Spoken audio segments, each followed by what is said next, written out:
America Iran deal वार्ता से Israel नाराज है। ईरान को फिर तैयारी का वक्त मिल जाएगा। अगर डील हुई तो ईरान को तैयारी का और वक्त मिल जाएगा, यह इजराइल कह रहा है। अमेरिका ईरान में होने वाली डील ठीक नहीं है।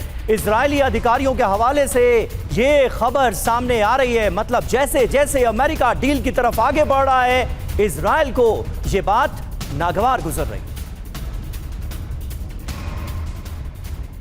तो देखिए यहां पर अमेरिका और इजराइल का रुख जुदा नजर आ रहा है। अमेरिका कह रहा है कि ईरान से आज डील होगी। डोनाल्ड ट्रंप ने तो यह दावा कर दिया है कि डील होने जा रही है, दस्तखत होने जा रहे हैं। ईरान का आरोप है कि इजराइल समझौते को पटरी से उतारने के मौके तलाश रहा है। यह देखिए डील नहीं फाइनल, क्या फिर युद्ध होगा? अमेरिका परमाणु पर जल्द फैसला ले ईरान, यानी जो परमाणु कार्यक्रम है उसे लेकर जल्द फैसला लिया जाए। और यहां पर परमाणु कार्यक्रम मतलब संवर्धित यूरेनियम का जिक्र हो रहा है। ईरान कह रहा है डील पटरी से उतारने के बहाने ढूंढ रहा है इजराइल का पक्ष क्या है? ईरान पर अकेले सैन्य एक्शन के लिए हम आजाद हैं। यानी इजराइल बार बार यह बता रहा है कि हम इस डील का हिस्सा नहीं है। मुझसे मत एक्सपेक्ट करना कि मैं ईरान पर या लेबनान पर हमला आने वाले वक्त में नहीं करूंगा। बिल्कुल। इसके अलावा अमेरिका का क्या कहना है? सिर्फ कागज पर दस्तखत का पैसा नहीं मिलेगा, यानी कि उसे अमल में भी लाना होगा।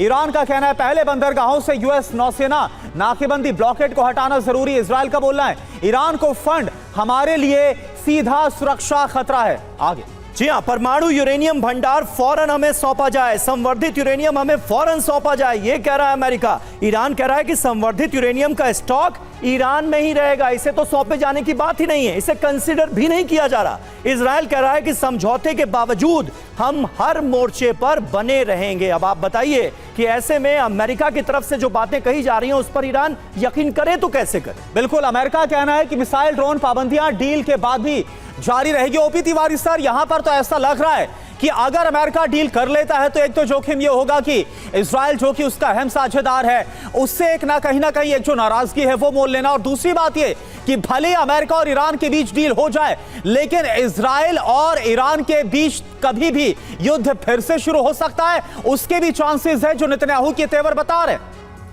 करुणा, देखो अगर अमेरिका और ईरान के बीच में अगर डील हो जाता है तो इसको ईरान और अमेरिका से ज़्यादा विश्व में सारे देशों को फायदा होगा। जो इकोनॉमी पूरी डिस्टर्ब हो चुकी है, अब इजराइल और ईरान लड़ते रहे उससे कोई ज़्यादा खास फर्क नहीं पड़ता, उसमें इजराइल और ईरान का ही नुकसान होगा। अभी क्या महत्वपूर्ण क्या है? महत्वपूर्ण सबसे इंपॉर्टेंट चीज़ यही है कि अमेरिका और ईरान में डील हो और ये हॉर्मुज़ खुले, और जो ऑयल की क्राइसिस हो रही है, जितनी फाइनेंशियल क्राइसिस हो रही है, आर्थिक स्थिति जैसे विश्व की बदल रही है, वो सुधरे।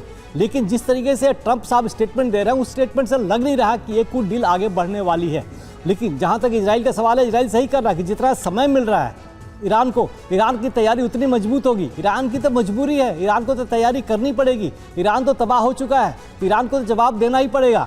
ये देखते हैं कैसी क्या बात है। इजराइल का तो इसमें कोई ऑब्जेक्टिव नहीं है, कोई अचीव नहीं होता। जैसे अगर साइन हो जाएगी डील तो इसमें इजराइल का इसमें कोई फायदा नहीं होगा। इजराइल का जो मेन ऑब्जेक्टिव है उसको लेबनान में और लतीवी रिवर के आगे भी, जो पहले उसे कहा था खाली 30 किलोमीटर का हम बफर जोन बनाएंगे, अब 60 किलोमीटर आगे बढ़ने की कोशिश कर रहे हैं। सर, एक बड़ी दिक्कत तो ये भी है ना कि अगर ये एक्सपेंशन इजराइल का आगे नहीं बढ़ेगा, ये जंग आगे नहीं बढ़ेगी, ये तनाव नहीं दिखेगा, तो फिर तो जो इजराइल की घरेलू जनता है वो फिर करप्शन चार्जेस का जिक्र करने लगेगी, नेतन्याहू की कुर्सी पर खतरा आ जाएगा। लिहाजा ये जंग चलती रहनी चाहिए। यही है इजराइल का कुल मिलाकर रुख।